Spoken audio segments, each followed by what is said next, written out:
Hello दोस्तों, मेरा नाम है हर्ष महेश्वरी एंड आज मैंने दिया है गाइडली का एक mock S B I P O prelims का। एंड ये है मॉक नंबर 11। एंड आज के मॉक में मेरा स्कोर आया है 51.75, जो कि बहुत कम हैगा। एंड मैं आपको बताऊंगा कि क्या रीज़न है इस कम स्कोर का। एंड परसेंटाइल 77.7 है, 17 है, जो कि बहुत कम है। एंड ये रही मेरी रैंक। एंड मैं रोज़ ऐसे अपने मॉक एनालिसिस के वीडियो डालता हूँ। आप चाहे तो मेरे चैनल को सब्सक्राइब कर सकते हैं, वीडियो को लाइक कर सकते हैं एंड बेल आइकन को प्रेस कर सकते हैं। बात करें मेरे नंबर ऑफ अटैम्प्ट्स की, तो 58 जो है मैंने अटैम्प्ट कराए थे एंड 53 करेक्ट गए, 5 इनकरेक्ट। एंड 18 लगभग 19 मिनट्स का वेस्ट टाइम है, जो कि 60 मिनट के पेपर में 19 मिनट का वेस्ट ही करो तो 1/3 तो आपने वेस्ट ही कर दिया। तो वो हुआ रीजनिंग हुआ actually. And S B I P O के जो एडमिट कार्ड है वो आउट हो ही गए होंगे। तो आई होप कि आप अच्छे से पढ़ रहे होंगे एंड अच्छे से पढ़िए। अभी मेंस को कम्प्लीटली साइड रख दीजिए एंड सिर्फ और सिर्फ प्री पर ही फोकस कीजिए। बिल्कुल प्री पढ़िए, एकदम सारे सब्जेक्ट क्वांट रीजनिंग इंग्लिश तीनों पढ़े, हर दिन पढ़े एंड मॉक करें रोज़। और आप लोग मुझे बताइएगा कि आपका एग्जामिनेशन सेंटर जो है वो कौन से शहर में आया है, ठीक है। एंड किस तारीख को आपका एग्ज़ाम है। बात करें मार्क्स की, तो इंग्लिश में आया मेरे 21.25, 22 करेक्ट, 3 इनकरेक्ट का। तो एक्यूरेसी मुझे लग रहा है कि सही है, मतलब 88% इंग्लिश में तो सही ही है। बात करें क्वांट की, तो 19.75 मार्क्स हैं, 20 करेक्ट का, 1 इनकरेक्ट का। पता नहीं कहाँ करेक्ट इनकरेक्ट गया है ये।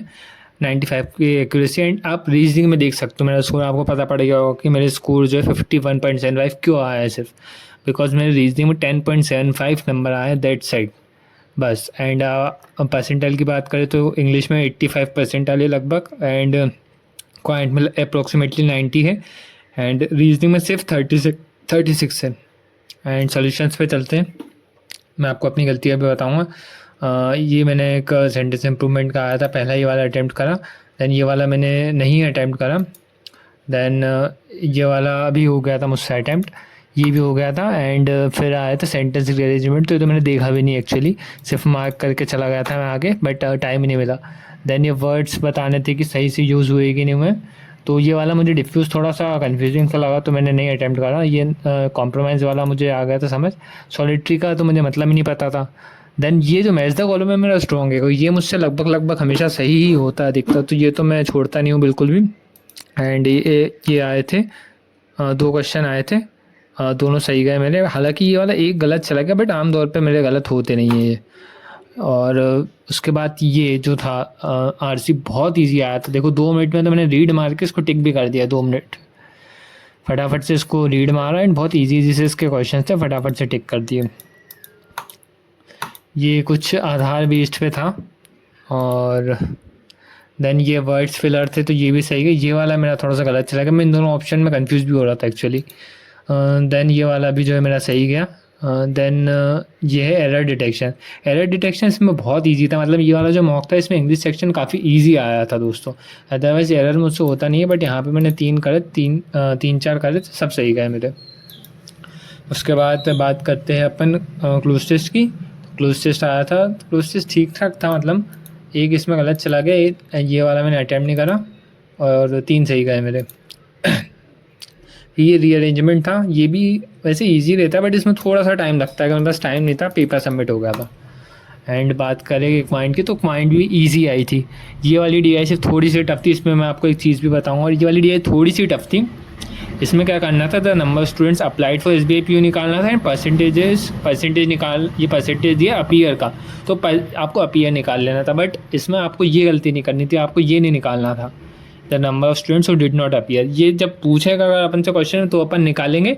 एंड अगर एक आध क्वेश्चन पूछा मैं आपको बताऊँगा आगे, जैसे ये वाला क्वेश्चन है ऐसे ही हो गया मेरा, ठीक है, इसमें अपीयर से ही हो गया, ये भी अपीयर से ही हो गया था आई थिंक। इसमें बस बी का डिड नॉट अपीयर निकालना था, तो इस क्वेश्चन के लिए सिर्फ बी का डिड नॉट अपीयर निकाल दिया था, ठीक है।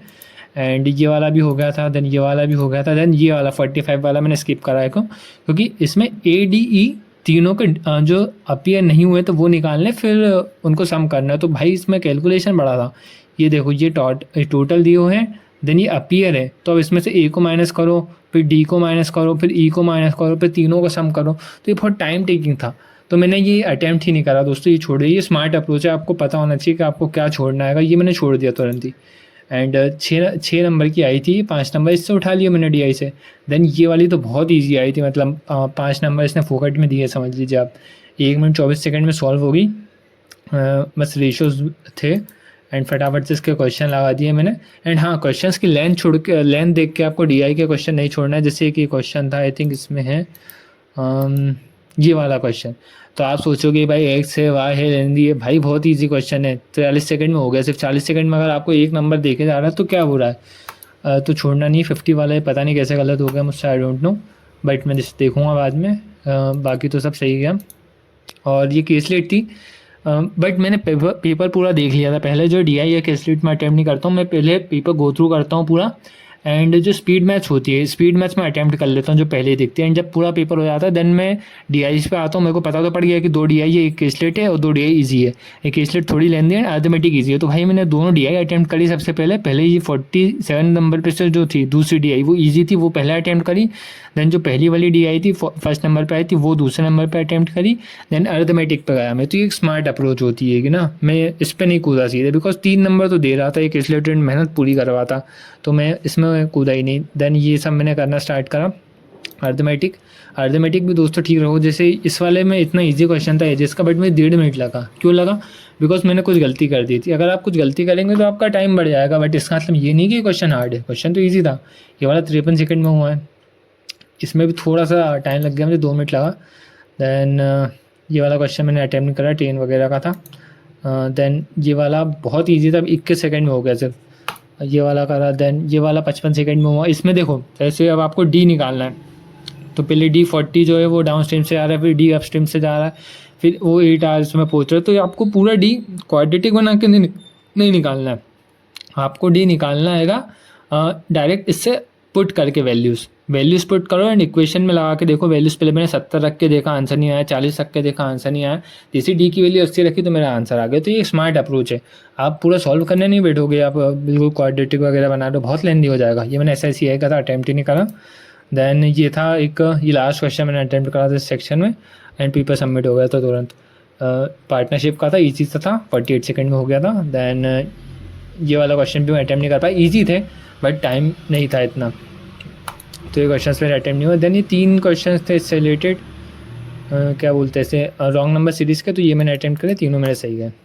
उसके बाद बात करें, अब देखो भाई इंग्लिश सेक्शन में जो तबाही मचाई है मैंने, मैं तुम्हें क्या बताऊँ।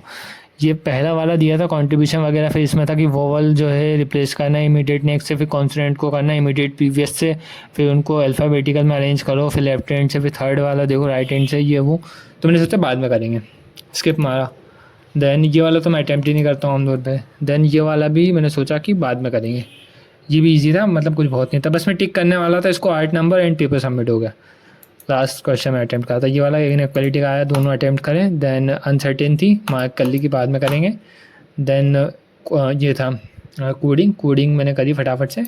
इसके 4 या 5 4 क्वेश्चन थे, चारों करे। देन सर्कल आया था, सर्कल बस 3 मिनट में पजल बनी मेरी, एंड 3 मिनट 19 सेकंड में एंड क्वेश्चन अटैम्प्ट करे मैंने। और ये वाली देखो यहाँ 5 मिनट 38 सेकंड मैंने इस पजल में यहाँ दिए एंड नेक्स्ट क्वेश्चन में भी 3 मिनट 20 सेकंड। तो मेरा पेपर जो है वो ये लेके आया है ये।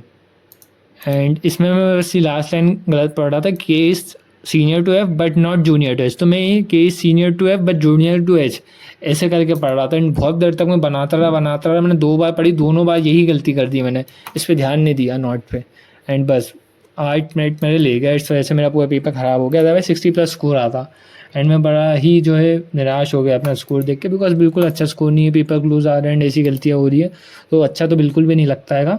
एंड ये वाली एक पज़ल थी, इजी थी, मैं अटैम्प्ट ही नहीं कर पाया बिकॉज वही वाली पज़ल ने इतना टाइम ले लिया। तो इसमें कुछ मंथ वगैरह एंड वेरिएबल थे एंड एक डायरेक्शन था, ये भी मैं अटैम्प्ट ही नहीं कर पाया। मेरा पेपर जो वो एक पज़ल ही ले गई सिर्फ, एंड मैं पज़ल अटैम्प्ट ही नहीं कर पाया दोस्तों। तो ये रहा मेरा आज का मॉक एनालिसिस। एंड आपका जो भी एग्जाम सेंटर है वो आप कमेंट सेक्शन में डालिएगा एंड किस डेट को है, कौन सी शिफ्ट में, वो भी डालिएगा।